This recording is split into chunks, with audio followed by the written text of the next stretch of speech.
अगर उस बूढ़े आदमी की मुलाकात उस छोटे से बच्चे से नहीं होती ना, तो वो बूढ़ा आदमी अपने जवान बेटे को खो देता।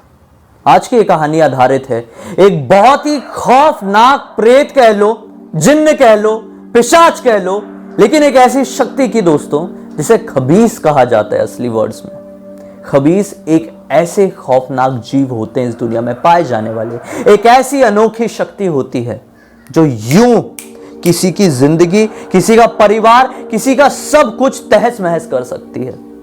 आज की ये कहानी जुड़ी हुई है मुंबई के मड इलाके से। ये कहानी जुड़ी हुई है एक ऑटो ड्राइवर से दोस्तों। एक ऐसा ऑटो ड्राइवर जो भी केवल 25 वर्ष का ही था, अपने पैरों पर खड़े होने की कोशिश कर रहा था। काफी गरीब परिवार से बिलोंग करता था। उसके परिवार में केवल उसके पिताजी और वही रहा करते थे। इस ऑटो ड्राइवर का नाम था अमित। अमित जब से 18 साल का हुआ था यही सपना देखता था कि मैं कैसे अपने पैरों पर खड़े हो जाऊंगा, क्योंकि उसके पिताजी की हालत काफी ज्यादा डाउन रहती थी, तबीयत हमेशा खराब रहती थी। उसके परिवार में उसके पिताजी के अलावा उसके साथ कोई नहीं रहता था। जब वो 24 वर्ष का हुआ तो उसके दोस्तों ने बोले कि तुझे कुछ और काम करना चाहिए, क्योंकि तू पढ़ाई में इतना अच्छा नहीं है, तूने अपने अच्छे परसेंटेज नहीं ला पाया, तूने अपनी कॉलेज की पढ़ाई कंप्लीट नहीं कर पाया है, तो तू एक काम कर, एक ऑटो खरीद और ऑटो चला। मुंबई में ऑटो का सिस्टम बहुत अच्छा चलता है।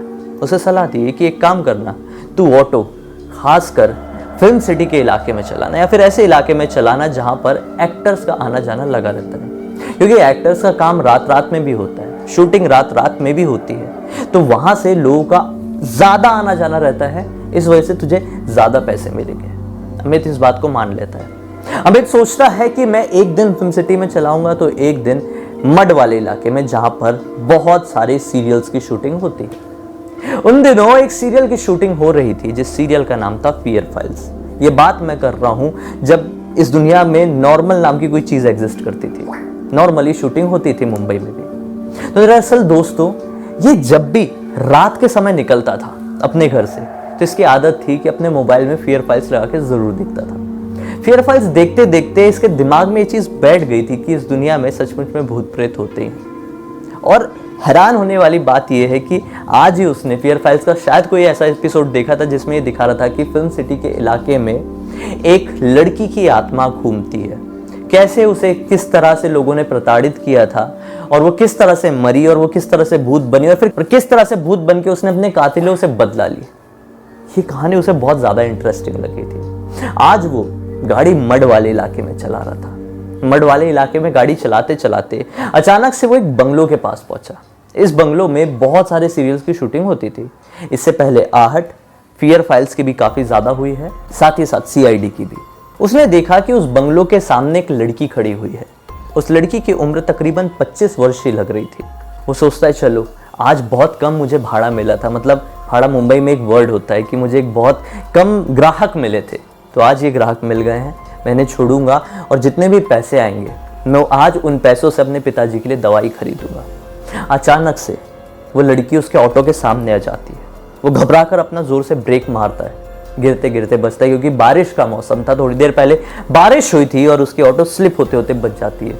रोड गीली थी ना, इसलिए वो घबरा जाता है। वो लड़की की आंखों में जो एक अलग सा नूर था, वो मंत्रमुग्ध कर देने वाला नहीं था बल्कि डरा देने वाला था। वो दिखने में खूबसूरत बहुत ज्यादा थी, इतनी ज्यादा खूबसूरत कि मानो कि किसी की भी बोलती बंद हो जाए कि इतनी खूबसूरत लड़की इस दुनिया में एग्जिस्ट कैसे कर सकती है। ये उस ऑटो वाले के अमित के वर्ड्स हैं। लेकिन उसके साथ साथ उसके चेहरे में एक अजीब सा डर कह लो, या फिर एक ऐसी शांति छुपी हुई थी जो कुछ बहुत ज्यादा बयां करने की कोशिश कर रही थी। वो लड़की उसके नजदीक पहुंचती है और कहती है कि क्या आप विले पार्ले चलेंगे। वो कहता है कि विले पार्ले तो काफ़ी ज़्यादा दूर है और मुझे टाइम हो जाएगा। तो वो कहती है कि क्यों ऐसे मुझे अकेले छोड़ना चाहते हैं आप इस रोड में? आपको अच्छा लगेगा कि एक लड़की इस रोड में इस तरह से ऑटो का इंतज़ार कर रही है और उसके साथ कुछ गलत हो जाए? वो मन में कुछ सोचता है और उसे बैठने के लिए कह देता है। अपनी गाड़ी घुमाता है। मड वाले इलाके से बाहर निकलते निकलते वो बस लड़की को एक टक अपना जो उसका कांच होता है कहीं पे ऑटो में, उस कांच से देख रहा होता है। वो लड़की बस एक टक लगाए ऑटो के बाहर बस ऐसे देखते ही चली जा रही थी। ऑटो वाला देख देख के उसे परेशान हो रहा था कि ये लड़की कुछ बोलती क्यों नहीं है। एक साइड मन में ये आता है कि शायद ये शूटिंग से बहुत ज्यादा थक गई होगी, इसलिए ज्यादा कुछ बोल नहीं रही है। अचानक से वो कहती है कि आगे वाले रास्ते से लेफ्ट ले लेना। ऑटो वाला काफ़ी ज़्यादा घबरा जाता है, क्योंकि ऑटो वाले को ये बात बहुत अच्छे से पता थी कि जिस रास्ते में वो लड़की ट्रैवल करने के लिए कह रही है, जिस रास्ते में वो गाड़ी लेने के लिए कह रही है, वो रास्ता हॉन्टेड है। वहां पर अक्सर एक सफेद साड़ी वाली औरत घूमती हुई मिलती है। लोग ये दावा करते हैं, बहुत सारे लोग ये कहते हैं कि वहां से कोई भी गाड़ी जाती है तो उन चलती हुई गाड़ी का रास्ता वो औरत रोकती है या फिर उस गाड़ी की रफ्तार से भागती है और उसकी वजह से बहुत बुरा एक्सीडेंट हो जाता है। लेकिन फिर भी वो लड़की कहती है कि नहीं, आप यहीं से लीजिए, मुझे यहाँ से बहुत नज़दीक पड़ेगा। ऑटो ड्राइवर सोचता है कि चलो कोई बात नहीं, मैं अकेला तो हूँ नहीं, मेरे साथ कोई है, इसलिए इतनी ज़्यादा डरने वाली बात है नहीं, और मैं अगर कुछ भी दिखेगा तो भगवान का नाम ले लूँगा, सब ठीक हो जाएगा। लगभग आधा किलोमीटर वो गाड़ी आगे बढ़ाता ही है कि अचानक से रास्ते में एक और लड़की दिखाई देती है, जो हूबहू इसी लड़की की तरह कपड़े पहनी हुई थी जो लड़की अभी ऑटो में पीछे बैठी हुई है। कद काठी सब कुछ सेम था। अमित थोड़ा टेंशन में आ जाता है, गाड़ी हल्की स्लो करने लगता है, क्योंकि अब घबराहट के कारण उसके हाथ कांप रहे थे, क्योंकि उसने सुना था कि इस रास्ते में रात के समय अक्सर एक औरत घूमती है सफेद साड़ी में। इस बार सफेद साड़ी में तो कोई नहीं थी, लेकिन हूबहू वैसी ही लड़की बाहर थी जो भी उसके ऑटो में बैठी हुई थी। अचानक से पीछे बैठी हुई लड़की उससे कहती है कि अरे तुम फिक्र मत करो, गाड़ी रोको और इसको भी बिठा लो, अगर इसको नहीं बिठाओगे तो ये भी तो बेचारी परेशान लड़की है, इसके साथ कुछ गलत हो जाएगा तो तुमको अच्छा लगेगा। अमित कहता है कि नहीं मैडम, मैंने इस इलाके के बारे में बहुत कुछ सुना हो, यहाँ पे बहुत बड़ी बड़ी अनहोनियाँ होती है, मुझे बहुत डर लगता है। वो अचानक से उसे कंधे में हाथ रखती है, कहती है फिक्र मत करो, मैं तो हूं ना। अमित बहुत ज्यादा घबरा जाता है और सोचता है कि चलो कोई बात नहीं, घबराने वाली जैसी कोई बात है भी नहीं, ये दोनों मामूली लड़कियां मेरा कर भी कह लेगी। तो गाड़ी रोक देता है। गाड़ी रोकने के बाद जैसे ही उसकी नजर वो बाहर खड़ी लड़की के पैरों पर पड़ती है तो देख के एकदम कांप जाता है, उसकी हार्ट बीट बहुत तेज हो जाती है, मानो कि दुगनी। तुरंत अपनी ऑटो स्टार्ट करता है और तेजी से आगे की तरफ बढ़ा लेता है। अचानक से पीछे बैठी हुई लड़की कहती है कि क्या हुआ, तुमने गाड़ी रोकी क्यों नहीं? वो बेचारी लड़की परेशान हो रही होगी, तुमने गलत की, ऑटो रोको, अभी उसे बिठाओ या फिर मोड़ो, उसके पास ले चलो। लेकिन अमित कहता है कि मैडम आप नहीं समझ रही हैं, मैंने उसके पैरों में देखा, उसके पैर तो उल्टे थे। और ऐसा कहकर वो फिर से अपनी गाड़ी आगे भगाने की ट्राई में लग जाता है।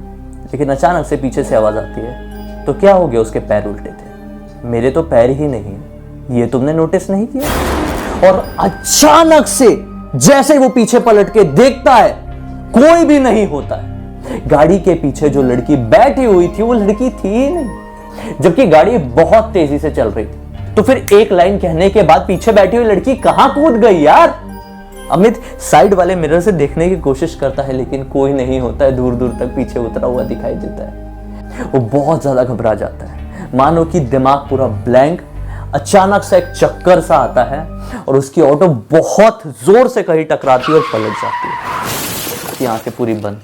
उसे ऐसा लगा बस ये मेरी आखिरी रात है।